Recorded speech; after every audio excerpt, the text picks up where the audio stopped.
Hello again, everybody. It's Les East, Brian Allee-Walsh. We're approaching the witching hour on Halloween night, Les, after a huge win by the Saints, 20-10 over a very good Pittsburgh Steelers team. And I'll tell you what, it's just hard to imagine that this is the same team that we watched get beat by the Cleveland Browns last week. But you know what? That's why they play the games, as they say. Yeah, it's amazing. We were going down. I was going down the elevator with some out-of-town media, and they were just saying, "How did this team lose to Cleveland last week?" And the only answer is that's the NFL.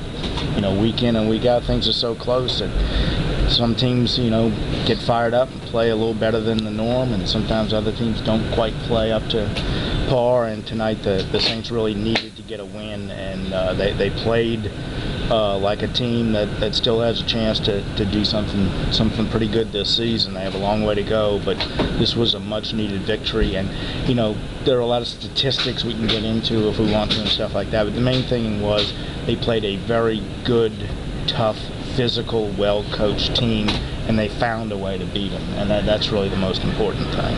Yeah, you know, if you want to look to I think something that kind of set the tone in this game was in the second quarter, I believe. It appeared that the Steelers had scored a touchdown and Sean Payton threw the challenge flag, and it turned out that the receiver had been stopped 6 inches short of the goal line, and they held on 3 consecutive downs and forced them to kick a field goal. And whereas they took a 3-0 lead, you felt like the Saints had made a statement and actually won that little war right there. Yeah, they definitely I think felt better coming off the field than the Steelers felt, even though the Steelers got the 3 points. And you know, when Antoine Randall was tackled, you know, I was thinking, well, even if they get this overturned, you know, what's the point? They're only going to be a foot or so away from a touchdown. They're going to get it anyway. But as Lee Torrance told us in the locker room afterwards, that's why you fight for every inch on the field. You don't know what's going to happen. And the defense did a tremendous job stopping on 3 straight plays. And you're right, that changed, I think, the feel of the game a little bit from the Saints side. Even though the offense wasn't performing very well, I think they drew some confidence from that. And then I think also getting a field goal right before halftime made a big difference as well. That, and then they came out and they opened up with a field goal drive to take a 6-3 lead, and really from that point forward, you know, you could say that Drew Brees and his offense just kind of got it back together again, and the defense continued to play well. I don't have a hat, or I don't give away game balls, but I'm going to have to tip my little ascot to the defense. Very impressive ascot, Thank you very much. I want the folks to see this at home if they can. Can you see that? Yeah, my wife dressed me on this one. Thank you, Jenny. It's a Halloween ascot. That's right. But you know, Greg Williams and his defense Greg Williams ought to get game balls to everybody, because their defense was down to their 5th cornerback.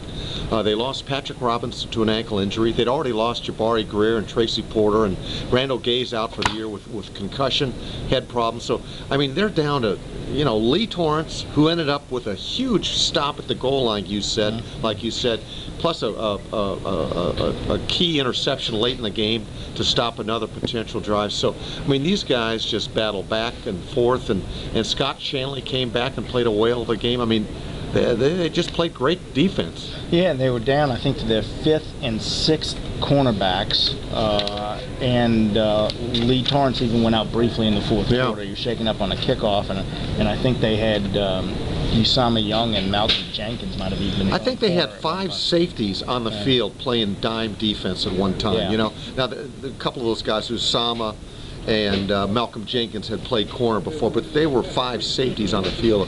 So I mean, you talk about a patchwork defense, and then offensively, you know, Chris Ivory got a little dinged up. We'll see how his situation's going to be, but they're playing with Julius Jones and Liddell Betts and Heath Evans out of the backfield. So, you know, I mean, this is as good a gritty, savvy win as this team has mustered under Sean Payton. Well, yeah, and if you look at the big picture, also I saw a stat. You just reminded me of that. I believe it. First time they've scored 3 or fewer points in the first half and gone on to win since 2003. Wow. I believe. Wow. But you know, they were staring there in the second quarter when things weren't going too well, and you thought the Steelers might take control of this game. You know, you're looking at maybe 4-4, and these injuries continue to mount, and some of these guys may not be back. Now all of a sudden you're 5-3. You go to Carolina. If they can get that win in Carolina, and this team really hasn't followed up a good game with a good game yet, so we'll see if that happens. But that's a game they'll be favored to win. And then they're 6-3 going into the bye week with a chance to get a lot of guys back. So all of a sudden, things look a lot brighter than they did after that Cleveland game. Absolutely, and Tampa Bay eked out a win today, 38-35 against who was it? They beat Arizona. Arizona out there, I believe. So that's a big win. They're suddenly 5-2, and still a half game up on the Saints. And Tampa and Atlanta play for the division lead next Sunday in the NFC South. So yeah, it was kind of I asked Sean Payton off the podium. I said, I know you don't want to put any must-win type of situation, and the closest I could get him to admit the importance of the game was it was an important win. And that's pretty big for Sean Payton to say that 8 games into a year, eight games into a season. But one more play, let's just concentrate just briefly, Les, was Darren Sharper was back. Darren Sharper makes probably the defensive one play of the game. Johnny on the spot. Marvin Mitchell forced a fumble, and it fell right into Darren's hands, and the ball just kind of gravitates to him, and he made a huge play. Yeah, and at that point, remember, the Saints were about to go up 6 or 10 points, and Drew Brees gets sacked, fumbles. Pittsburgh hits a big pass play. Heath Miller's running free. They're just about in field goal range at that point. Marvin Mitchell keeps up with the play, does a nice job of knocking the ball out, and like you say, the ball always seems to find Darren Sharper, and then the Saints go down and score. So that was a huge play, and I asked Scott Shanley about that because the Saints had only had 4 takeaways in the last 5 games.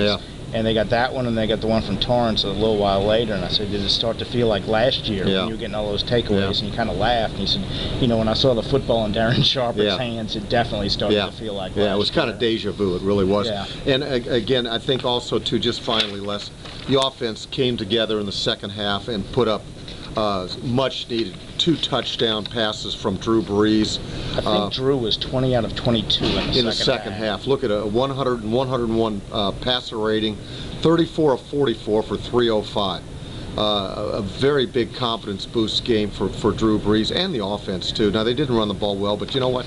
Steelers are a heck of a run defense, #1 in the league. So just all in all, just a really great win and a much needed win. So they're 5-3 going into Carolina, at Carolina next week, and it's a whole different world right now for the Saints. A big win for them.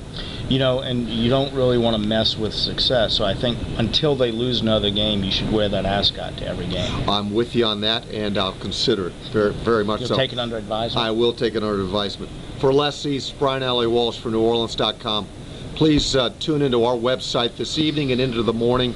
Les will be filing stuff. I'll be filing the morning after, the quarterback morning after piece that I always do on a Monday night to Sunday night game for Monday.